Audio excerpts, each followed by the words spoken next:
Confused where to start? UPSC. One decision can change everything. Like to thank Vajiram and Ravi. Vajiram current affairs test series. Vajiram का भी काफी help. Vajiram is the best. But Vajiram, it is something holistic. It helped me in boosting my confidence. Structured learning expert. Mentorship in latest results, top 10 out of 10 from Vajiram. Legacy of AIR 1. Trust. One name. Vajiram and Ravi. Hello everybody. My name is Priya Singh Chauhan and I have secured rank 45 in UPSC CSE 2025. This was my 6th and last attempt and this was first time I was able to clear prelims. इससे पहले के 5 attempts में मैं prelims भी clear नहीं कर पाई थी. इस अटेम्प्ट में प्रीलिम्स क्लियर करने के साथ साथ मेरी रैंक 45 आई है. So a little introduction about me. I am an engineer by profession. I have completed my graduation from Sonipat, Haryana, and during my preparation I was working in Ministry of Home Affairs as an accountant. मैं अपनी पूरी preparation के time पे सारे attempts मैंने job के साथ साथ ही दिए हैं. मेरे लिए ये जर्नी बहुत ही लंबी रही है, स्पेशली बिकॉज मेरा जो पहला रोड ब्लॉक था वो ही क्लियर नहीं हो पा रहा था. 5 अटेम्प्ट्स में प्रीलिम्स क्लियर ना कर पाना अपने आप में बहुत ही मेंटली और इमोशनली एग्जॉस्टिंग होता है. बार बार ऐसा लगता है maybe I am not made for this exam, but I kept my calm and since I was working also, so that gave me some stability mentally and financially as well. So I did not give up and I kept going. So if I talk about my prelims journey, I was unable to clear prelims for consecutively for 5 attempts. In 2020 and 2021, I would say those were sort of unprepared attempts for me. मुझे exam के बारे में बहुत ज़्यादा knowledge ही नहीं थी. I did not know what exactly to read. I was reading but I did not have a proper strategy, proper guidance. मैं बस पढ़ रही थी और मैं पढ़ के मैं एग्ज़ाम देने चली गई. एग्ज़ाम देने के बाद मुझे रियलाइज़ हुआ कि there are a lot of gaps in my preparation और जो मेरे मार्क्स में भी रिफ्लेक्ट हुए. मेरे कट ऑफ से मार्जिन काफ़ी ज़्यादा था, मेरे मार्क्स काफ़ी कम थे कट ऑफ से. But then in 2022 and 2023 and later on in 2024, I would say I worked a lot on my strategy and I was very confident in those attempts, but still I was not able to clear prelims. And if I were to list down the reasons जिसकी वजह से मैं prelims clear नहीं कर पाई, especially in those 3 attempts जहाँ पे मेरी preparation मेरे according अच्छी थी, I had worked really hard and everything whatever was required for the exam जो मैंने किया, उसके बाद भी I was not able to clear prelims. अगर उसके मैं reasons list down करूँ तो those come down to most important reason would be not working on PYQs enough. Everybody used to say that you have to do PYQs and I also used to do PYQs, but मुझे नहीं पता था PYQs analyze कैसे करना है. मैं उसको एक mock test की तरह दे देती थी. That was I think the biggest mistake on my part. So in 2025 attempt मैंने रिग्रेसली PYQs पे काम किया और मैंने PYQs को इस तरीके से एनालाइज किया कि एक क्वेश्चन देख के आई वुड नो कि this question is similar to that question in that year. So I would say कि PYQs को हमें इस तरीके से एनालाइज करना चाहिए कि एक सवाल देख के हम ये तक पहचान पाएँ कि इस तरीके का सवाल इस ईयर में इस सब्जेक्ट में आया है. तो आई वुड से कि जो PYQs का जो मेरे को एनालाइज करने का तरीका था और PYQs पे जो फोकस था वो ओवर दी अटेम्प्ट्स काफ़ी इवॉल्व हुआ. मैं PYQs तो इनिशियली भी कर रही थी बट उनको करने का तरीका बहुत ज़्यादा चेंज हुआ, उनको एनालाइज करने का तरीका बहुत ज़्यादा चेंज हुआ. मैंने एग्जामिनर की साइकी, एग्जामिनर के शूज़ में जाके समझने की कोशिश की कि जो क्वेश्चंस की लैंग्वेज है वो कैसे UPSC किस तरीके की लैंग्वेज यूज़ करता है अपने प्रीवियस अटेम्प्ट्स में, अपने क्वेश्चंस में. और मैंने इसी तरीके से PYQs को बहुत रिग्रेसली एनालाइज किया. मैंने अपनी प्रेपरेशन में कुछ फ्री रिसोर्सेज भी यूज़ किए, जैसे कि अंडरस्टैंड UPSC करके एक यूट्यूब चैनल है जिनकी एक मैड करके सीरीज़ है जो PYQs एनालाइज कराते हैं. तो मैंने खुद से एनालाइज करने के साथ साथ इस तरीके की यूट्यूब चैनल्स की भी हेल्प ली. और भी रिसोर्सेज के लिए मैंने फ्री रिसोर्सेज की हेल्प ली, जैसे कि सुदर्शन गुज्जर सर के जोग्राफ़ी के कुछ वीडियोस थे, कुछ मैपिंग के वीडियोस यूट्यूब पे फ्रीली अवेलेबल थे, मैंने उनको यूज़ किया. मृणाल पटेल सर के कुछ यूट्यूब पे वीडियोस थे इकोनॉमी के लिए, मैंने उनसे हेल्प ली. और रतांजलि करके एक मैम है मृणाल पटेल सर के चैनल पे ही ज्योग्राफी के लिए मैंने उनकी भी हेल्प ली। तो इस तरह से कुछ कुछ यूट्यूब चैनल्स की हेल्प से मैंने अपनी प्रेपरेशन को और स्पेशली अपने टाइम को एफिशिएंटली मैनेज करने की कोशिश की। Since I was a working aspirant, तो ऑफिस में मैं इन यूट्यूब वीडियोस को देखती थी, जिससे मेरा जो टाइम था वो थोड़ा प्रोडक्टिवली यूज़ हो पाता था ऑफिस में भी। एक वर्किंग प्रोफेशनल होने के नाते मेरे लिए जो सबसे बड़ा कंस्ट्रेंट था वो टाइम मैनेजमेंट था। मैं हमेशा ही, मुझे ऐसा लगता था कि मैं टाइम के क्रंच में, टाइम के अभाव में रह रही हूँ। सो मैं अपने टाइम को बहुत प्रोडक्टिवली यूज़ करने की कोशिश करती थी। मेरी जो आम तौर पर जो मेरी दिनचर्या होती थी वो कुछ इस तरीके से होती थी कि मैं अपने मॉर्निंग आवर्स को बिल्कुल भी वेस्ट नहीं करती थी। I used to wake up around 4 in the morning and then 4 to 10 का एक जो स्ट्रेच होता था उसको मैं बहुत प्रोडक्टिवली और बहुत एफिशिएंटली यूज़ करने की कोशिश करती थी। और उसके बाद ऑफिस में मैं अपने टाइम को कुछ ऐसे यूटिलाइज़ करती थी, जैसे कि मैंने पहले बताया कि वो जो फ्री रिसोर्सेज, कुछ वीडियोस, कुछ चैनल्स, मैं ये सब ऑफिस में जब भी फ्री टाइम होता था, लंच टाइम है या कभी भी मुझे फ्री टाइम मिला, तो मैं ये सब वीडियोस देख लिया करती थी, जिससे मुझे लगता था कि एक सॉर्ट ऑफ रिविजन हो रहा है मेरा उन वीडियोस को देख के। फॉर एग्जांपल, अगर मैं इकोनॉमी अपने आप से पढ़ रही हूँ घर पे, और अगर मैं ऑफिस में कुछ वो यूट्यूब वीडियोस देख लेती थी, तो मुझे ऐसा लगता था कि मेरा रिविजन भी साथ साथ हो रहा है। और इनिशियल अटेम्प्ट्स में I used to read newspaper, तो मैं न्यूज़पेपर ऑफिस में पढ़ने की कोशिश करती थी। तो मैं इस तरीके से ऑफिस आवर्स को भी यूटिलाइज़ करने की कोशिश करती थी। Then when I used to come back home, उसके बाद मैं जो भी 1-2 घंटे का स्ट्रेच जो भी मैं निकाल पाती थी, क्योंकि मॉर्निंग में I used to wake up at 4, तो शाम तक आते आते बहुत ही ज़्यादा physical as well as mental exhaustion हो जाता था। तो 1-2 घंटे जो भी मैं ऑफिस से आने के बाद निकाल पाती थी वो मैं निकालती थी। So that is how my day used to go. Now if we talk about mock test, तो अपने इनिशियल अटेम्प्ट्स में मैंने काफ़ी ज़्यादा मॉक टेस्ट लगाए हैं। मैं सेक्शनल मॉक टेस्ट भी लगाती थी। मैं किसी भी कोचिंग इंस्टीट्यूट के मॉक्स मार्केट से ख़रीद के मैं उनके जो भी सब्जेक्ट में पढ़ रही होती थी, वो सब्जेक्ट का रिविजन ख़त्म होने के बाद मैं सेक्शनल मॉक टेस्ट लगाती थी।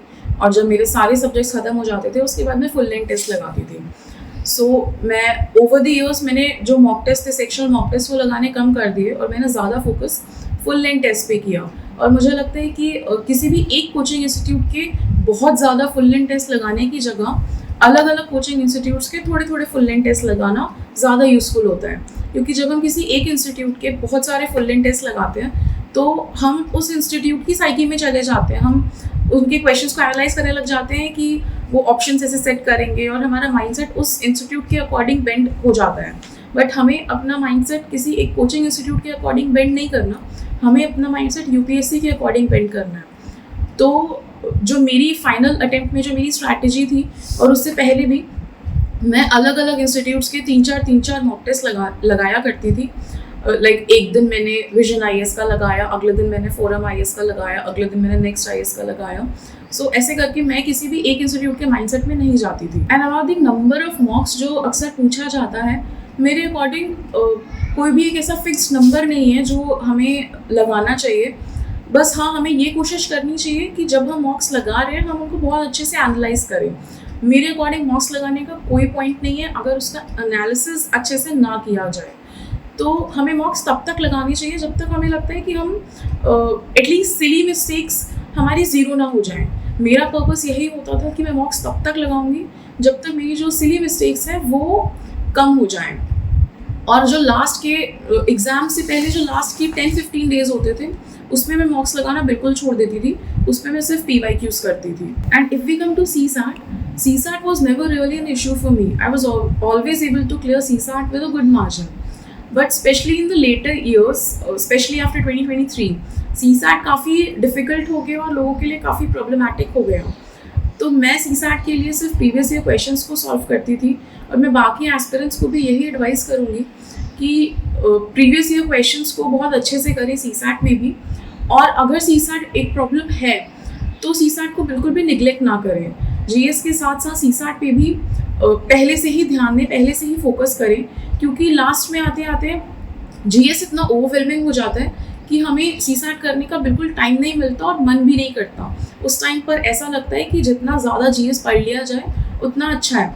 तो अगर आपको लगता है कि CSAT आपके लिए प्रॉब्लम है तो उस पर पहले से फोकस करें। And about the resources I would say कि मेरा एक वर्किंग प्रोफेशनल होना मेरे लिए एक बोन भी साबित हुआ अगर मैं रेट्रोस्पेक्टिवली देखूँ तो, क्योंकि मैंने बहुत ज़्यादा रिसोर्सेज के पीछे मैं नहीं भागी क्योंकि मेरे पास टाइम ही नहीं था बहुत ज़्यादा रिसोर्सेज के पीछे भागने का। तो मैंने अपने रिसोर्सेज को इतना लिमिटेड रखा कि जिनको मैं मल्टीपल टाइम्स रिवाइज कर पाऊँ। मेरा सिर्फ एक ही मंत्र था कि मैं सिर्फ वो ही पढ़ूंगी जिसको मैं लेटर ऑन रिवाइज कर सकूँ।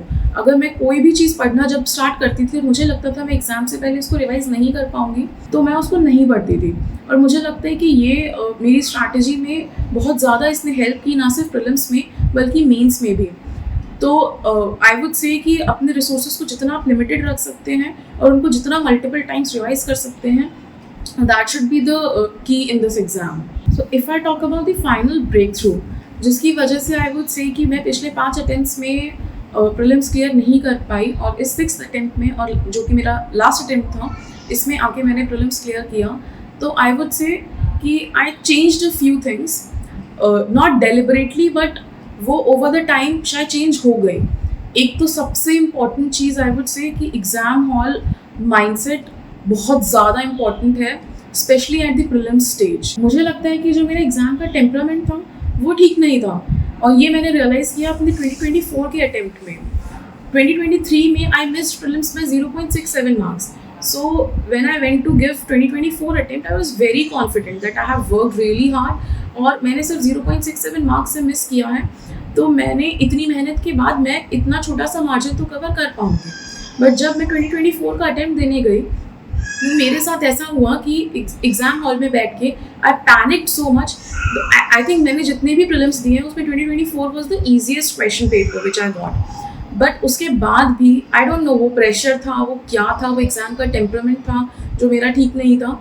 मैंने इतना पैनिक कर दिया कि मैं क्वेश्चन पेपर कंप्लीट ही नहीं कर पाई। तो जब मैं 2024 का अटेम्प्ट देने गई तो मेरे साथ कुछ ऐसा हुआ उस एग्ज़ाम हॉल में बैठ के, मेरा टेम्परामेंट एग्ज़ाम का ठीक नहीं था और मैं पैनिक कर गई and I don't know what happened, but कुछ तो ग्रॉस मिसमैनेजमेंट ऑफ टाइम हुआ मेरे साथ। कुछ ऐसा हुआ कि मैं कुछ क्वेश्चंस जो मैंने क्वेश्चन पेपर में मार्क कर रखे हैं वो मैं OMR शीट में मार्क ही नहीं कर पाई। This is very hard to believe in such a competitive exam कि आप OMR शीट में क्वेश्चंस मार्क नहीं कर पा रहे।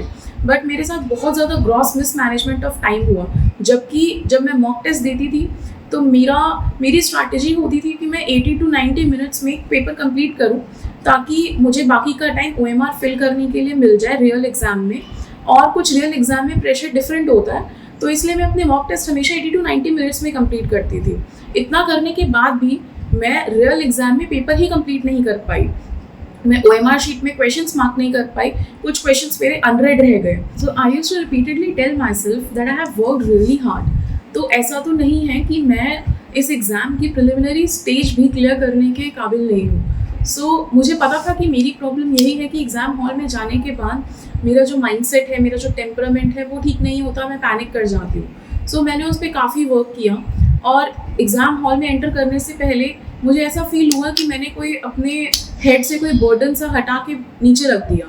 And when I entered the exam hall I was very cool, very calm. When I got the question paper, मैंने बस यही अपने आप को याद दिलाया कि जो मैं इतने टाइम से मैनिफेस्ट कर रही थी कि मैं एग्ज़ाम में पैनिक नहीं करूँगी, उसका अभी टाइम आया है। और मैंने बहुत कामली पेपर दिया, और पेपर देने के बाद फर्स्ट टाइम पेपर देने के बाद मुझे ऐसा फील हुआ कि I have done my best. So इस बार ये डिफरेंट था कि कंसेक्यूटिवली 5 बार प्रीलिम्स में फेल होने के बाद जब मैं this was the first time जब मैं 6th अटेम्प्ट देके जब घर वापस आई तो मैंने इमीडिएटली आंसर कीज चेक करनी शुरू नहीं कर दी।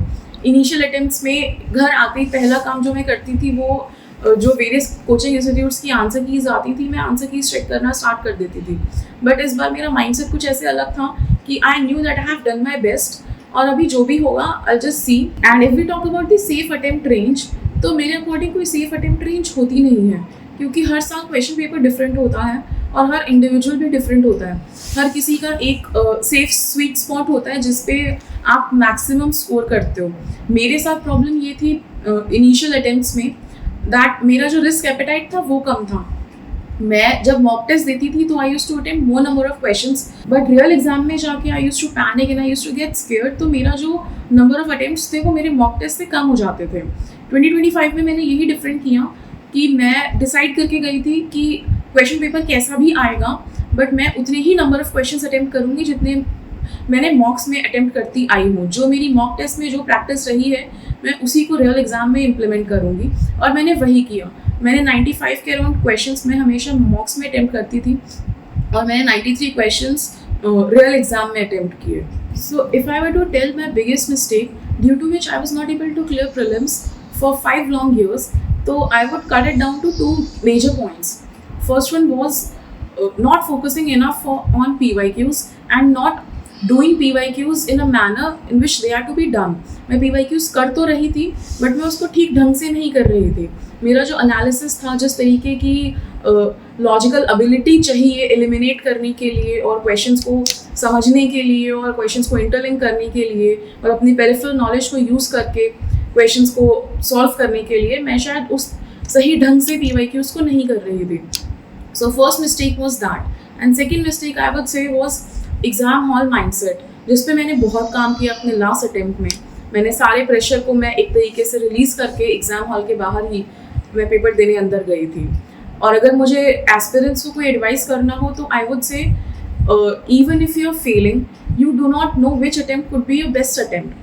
This exam is very demanding and the journey gets really exhausting, and I for sure can understand that because I have failed 5 prelims consecutively. But I would say एक ही चीज़ है इस exam में जो आपको from that side to this side लेके आ सकती है, that is consistency. कोई भी external motivation, कुछ भी एक दिन उठ के 14 घंटे पढ़ना, this all doesn't matter if you're not consistent in your journey. क्योंकि ये जर्नी कोई ऐसी तो है नहीं कि आपने 6 महीने पढ़ लिया और पेपर क्लियर हो गया। 6 साल हम प्रिपेयर करते हैं, तो इस जर्नी में कंसिस्टेंसी और परसिवरेंस बहुत ज़्यादा इंपॉर्टेंट है। और एक सपोर्ट सिस्टम बहुत इंपॉर्टेंट है, क्योंकि इतनी डॉन्टिंग जर्नी में अगर आपके पास एक सॉलिड सपोर्ट सिस्टम नहीं है तो इस जर्नी को सस्टेन करना बहुत मुश्किल होता है। तो मेरे पास एक बहुत सपोर्टिव फैमिली थी, एक फ्रेंड्स का ग्रुप था, जिसकी वजह से मैं इस जर्नी में सस्टेन कर पाई। तो मुझे लगता है कि एक सॉलिड सपोर्ट सिस्टम होना चाहिए और एक अपने ऊपर कॉन्फिडेंस होना चाहिए कि अगर हम मेहनत कर रहे हैं, वी आर वर्किंग हार्ड, तो success might be delayed but it can not be denied.